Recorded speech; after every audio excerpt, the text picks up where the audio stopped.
Hello friends, welcome to our YouTube channel R Tech civil academy. दोस्तों, जैसा मैंने पहले कहा था, मेरा नाम राज शर्मा। मैं आपको बताऊं, पहले मैंने कहा था पार्ट फर्स्ट हम लोगों ने सिंचाई परियोजना का पढ़ा था। उसके बाद में हम लोग सिंचाई परियोजना के बारे में और भी पढ़ने वाले हैं। पार्ट फर्स्ट में हमने पढ़ा था बहुउद्देशीय परियोजनाएं।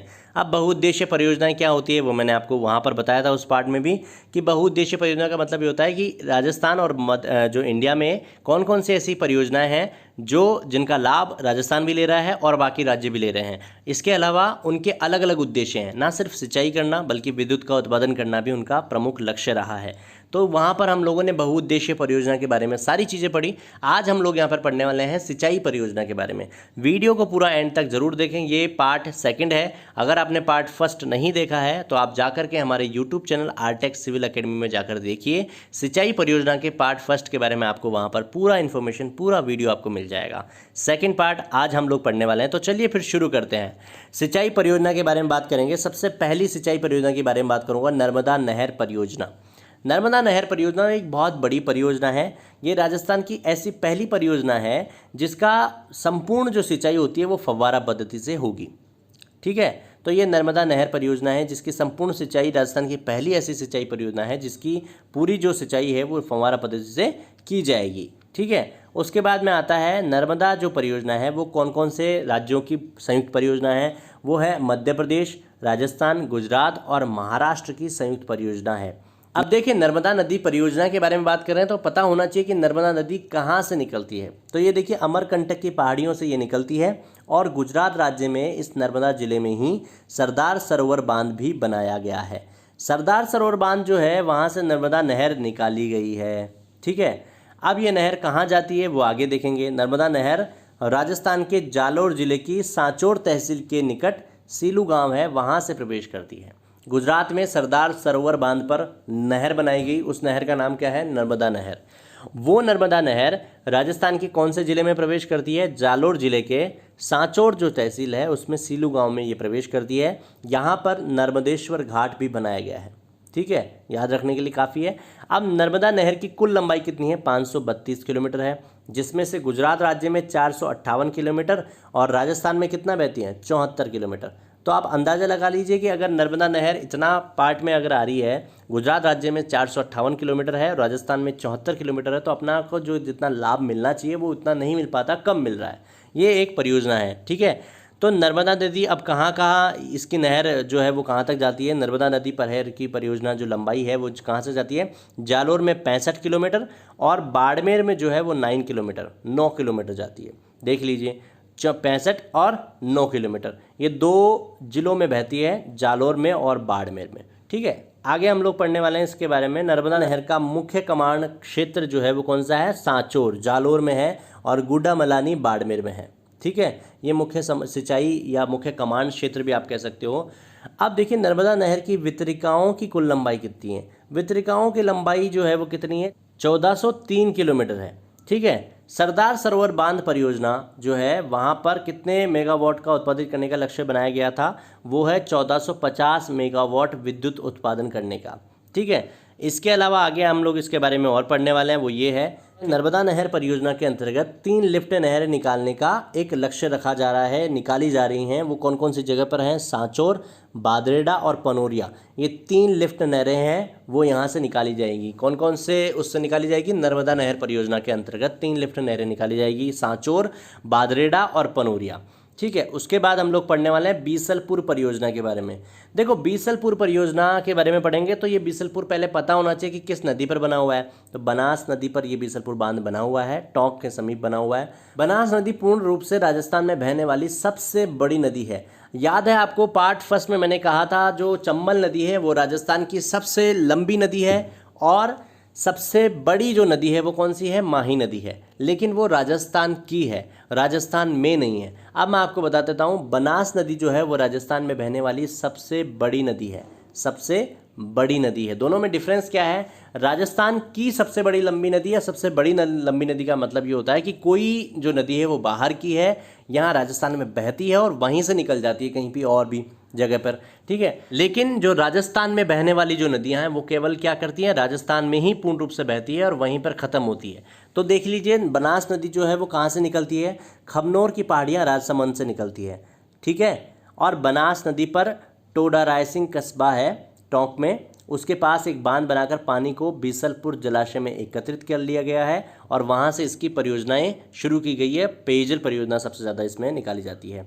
देखिए बीसलपुर बांध के बारे में इन्फॉर्मेशन देख लीजिए। बीसलपुर बांध 39 मीटर ऊंचा है, 575 मीटर लंबा है बीसलपुर बांध।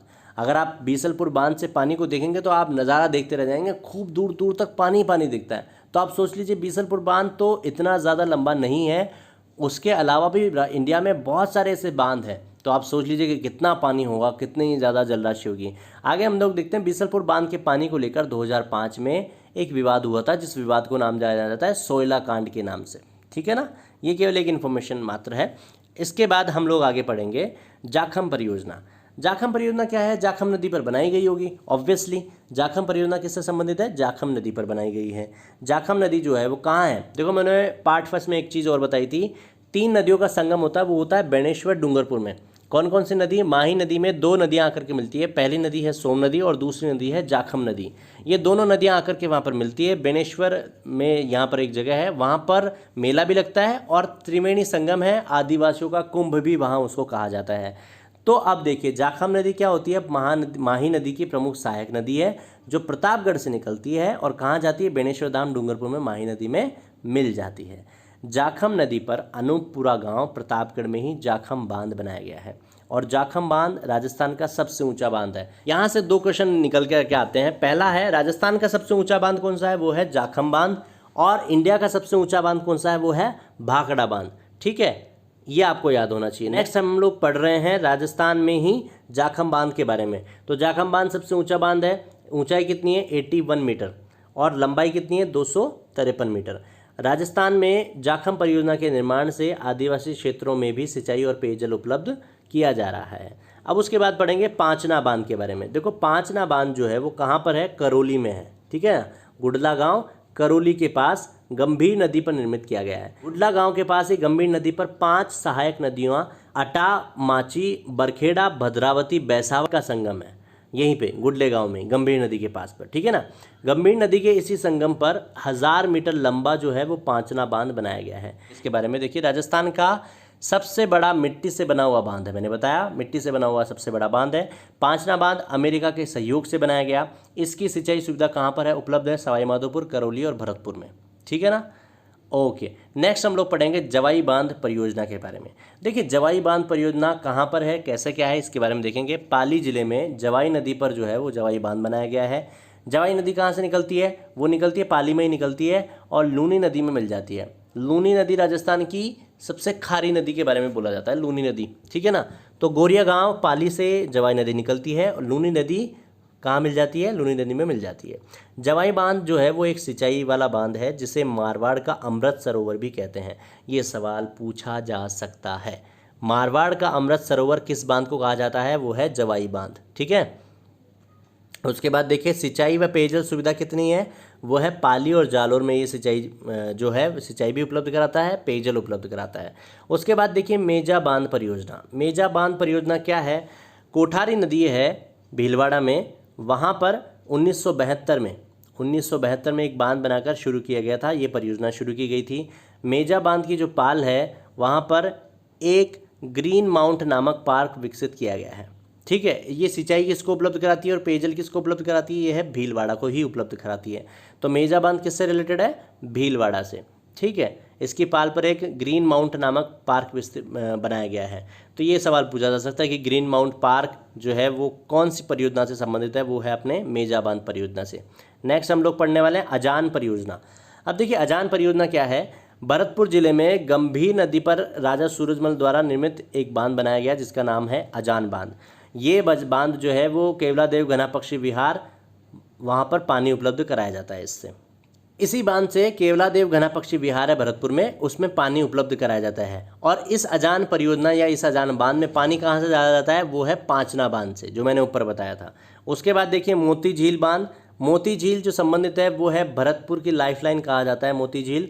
मोती झील जो है अपना केवलादेव राष्ट्रीय उद्यान जो है उसके चारों ओर बनाई गई। ये मान लीजिए केवलादेव राष्ट्रीय उद्यान है, इसके चारों ओर मोती झील का निर्माण किया गया है। ठीक है, ये भरतपुर की क्या है? लाइफलाइन है। उसके बाद देखिए गंग नहर परियोजना। गंग नहर परियोजना के बारे में आपको इंदिरा गांधी नहर परियोजना में बता रखा है, लेकिन फिर भी आप देख लीजिए, गंग नहर परियोजना का जो श्रेय जाता है वो बीकानेर के महाराज गंगा सिंह को जाता है। महाराज गंगा सिंह को ही बीकानेर का भागीरथ और राजस्थान का भागीरथ कहा जाता है, क्योंकि यहीं पर पानी यही लेके आए हैं, इन्हीं को श्रेय जाता है पूरा गंग नहर लाने का। गंग नहर राजस्थान की पहली सिंचाई परियोजना है। पहली सिंचाई परियोजना कौन सी है? गंग नहर। गंग नहर का उद्गम कहाँ पे होता है? सतलज नदी पर स्थित हुसैनीवाला, फिरोजपुर, पंजाब में होता है। ठीक है। उसके बाद देखिए, गंग नहर जो है वो राजस्थान के कौन से ज़िले में प्रवेश करती है, कहाँ से आती है? श्रीगंगानगर जिले के शिवपुर तक है।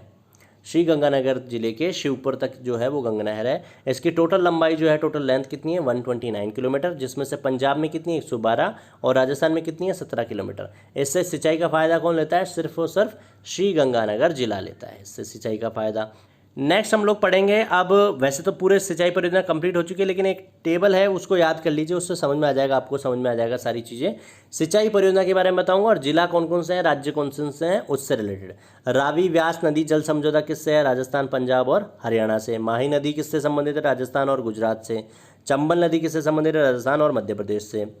सतलज नदी किस पे संबंधित है? राजस्थान, पंजाब और हरियाणा से। नर्मदा नदी किससे संबंधित है? राजस्थान, गुजरात और महाराष्ट्र से।